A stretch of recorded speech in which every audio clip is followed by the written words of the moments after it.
Hello, everybody. I'm Dakota Hoska, and I am here with Donna Chrisjohn. I am the Assistant Curator of Native Arts at the Denver Art Museum, and Donna and I were originally supposed to do an untitled event at the museum, but we are here with you on our lovely Teams app, and we're going to just have a discussion about one of Remington's paintings. Donna, go ahead and introduce yourself. Ha matakiapi, Donna Chrisjohn, Machiapi Kisto, Rosebud and Matahan, Naleha, Inglewood, Elwatiha, Inawayaki, Phyllis Claremont, Ichiapi, Na Atewayaki, Edstone, Ichiapi, Iuha Chante, Washtenape, Chizapi. Hi, my name is Donna Chrisjohn. I'm excited to do this discussion, and currently I live here in Denver. I work at a law firm, but I'm also currently the co-chair of the Denver American Indian Commission. Thank you so much for being with us. And today we're going to talk about one of the paintings in the Homer Remington show, Natural Forces, that's at the Denver Art Museum. And there are other resources for you too, so you can explore the exhibition more in depth. But today we're going to start by talking about a painting by Frederic Remington entitled Indian Warfare. And Donna and I have had an original discussion about this last week, and one of the things that Donna said, and I'd like you to kind of go over it again for us, was how these men are just riding fearlessly, and it almost looks like they're just like riding to their death. And you had some really funny comments about that. I mean, it's not funny they're riding to their death, but the interpretation of it. Right. Well, I mean, we're either seen as fighting to our death or as dead. So it's not as though we're seeing, this is just a romanticized version, another romanticized or the romanticized version of our warriors and the way that we are portrayed. So yeah, that's my take on this, is just that stereotype that leaves us frozen in time. That definitely contributes largely to our invisibility today, because that is how we're seen.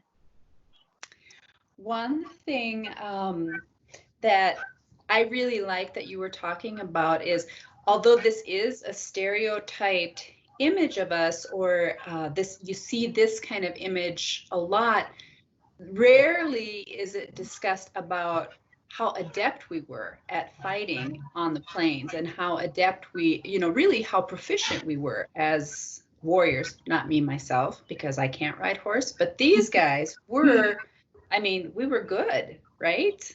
Right, very skilled, and that is a piece that's left out of a lot of literature or any explanation of these paintings, is actually how skilled we were at riding horses, and then how skilled we were as gunmen. So, and we had a whole discussion about the arrows and our skills of being able to fire off 3 arrows while our white counterparts were reloading their guns. So yeah, I think that's definitely missing from a lot of these. Yeah, is the amount of skill it took. If you'll notice, the warriors they're riding bareback, and one man is riding with no hands, and he's got his rifle poised. Another one is like without a saddle, leaning over to try and rescue his comrade. And of course, we know this is Remington's imagination at work, but we did have special horses that really could be ridden without any hands, and really were trained to face these, like the dangers and the fears that war brought up, correct? Sure. I think that I guess in looking at this too, and understanding the relationship that our riders or the warriors or any horse owner, if you will, had over the horse that he was riding. I think that they were trained to trust and to believe in the rider and to the person who took care of him or her as a horse. So I think that that gets missing too, is the understanding of the relationship that they developed, the trust that was there, and the belief that they could ride into this battle and trust in each other to come out. So one more thing, when you bring up this idea of relationships, I know that we had close relationships to our horses, but also you see that they're rescuing a man. And I'd like to kind of discuss this idea of kola and why even in this urgency, they aren't potentially leaving this man behind. Again, knowing, recognizing this is Homer's or Remington's depiction, but still there are elements of our culture that we can discuss here. Right. When you look at this, I think that that's the part that's disappointing for me, is that this is the stereotypical depiction of who we are, void of any of the background or behind the scenes of what led to this moment, and that we weren't stereotypical warriors riding the plains bareback on horses. We were actually fighting and surviving for our lives and for our communities and for our families. So here's that actual rare moment, if you will, looking at this young man picking up his friend, his brother. And the term kola is it is not just simply friend. It is friend, but it's brother, and it's from one male to another. And you have to really earn your friendship and title of kola. It's not used for everyone. It is a term for two very loving individuals that not in the terms of two-spirit, but in the terms of your best friend, your best bud that becomes your brother, and everyone acknowledges that. So, and there were promises made, right? So if you were somebody's kola, you were dedicated not just to saving them, but for caring for his family if something should happen to him. That was my understanding, at least. Sure.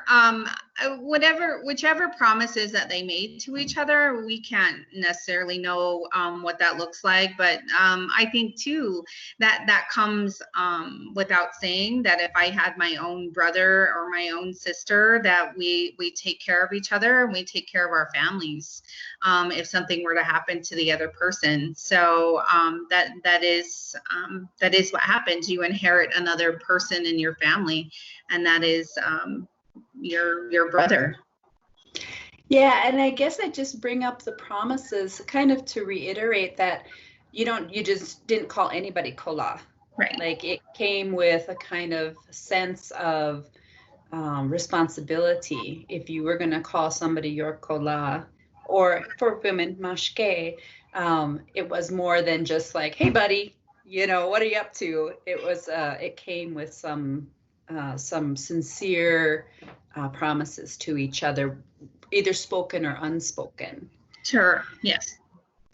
So, we're kind of coming to the end of our time here, but if we look at this painting and juxtapose it against the Sunset on the Plains painting, I think these two images together really sum up what you were talking about early on. Like, either we are fighting to the death, or we are like stoic and resigned to our fate. Do you have any comments about that or thoughts on that you'd like to share? Yeah, I think it's interesting that he depicted us in both ways, and in fighting and in our I don't know if we're walking to our death or just accepting of it. But I guess my thoughts on that is that there's still so much missing from what that actually means for us. Again, it lends to our invisibility today, but it also the behind the scenes is so much greater than that. Our passion for our community and for our families was not simply to accept our fate.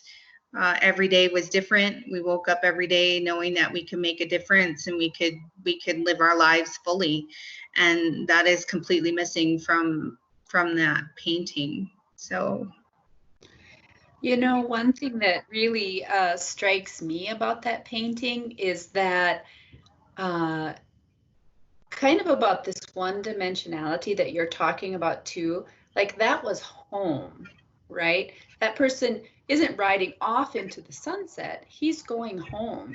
And in that home, although like we see this kind of quiet scene, there would have been a lot of activity, right? Like supper preparations were being made, kids were running around, they were going to hear about, you know, whatever this person did for the day. And what I don't like about this painting in some ways is like he never gets there. He's like suspended away from his home. And yeah. I really, that's one thing that always hits me, like he never gets to go home. Yeah, and I think that speaks to the fact that we have been ever evolving since contact, and what home looks like has changed significantly over time. So, and actually at the time this painting was made, like our right, homes didn't look like that anymore at the time this painting was being made. Right, exactly. Well, that is about all we have right now. I want to thank you all for joining, Donna and I. Any last parting words, Donna? No, I really enjoyed talking about this. Yeah, it kind of came full circle for me. My mom was given a Remington sculpture when I was younger, so to be able to talk about this topic, like I said, just brings me full circle in life. So yeah, I really appreciate you taking the time today. Thank you. yeah, thank you.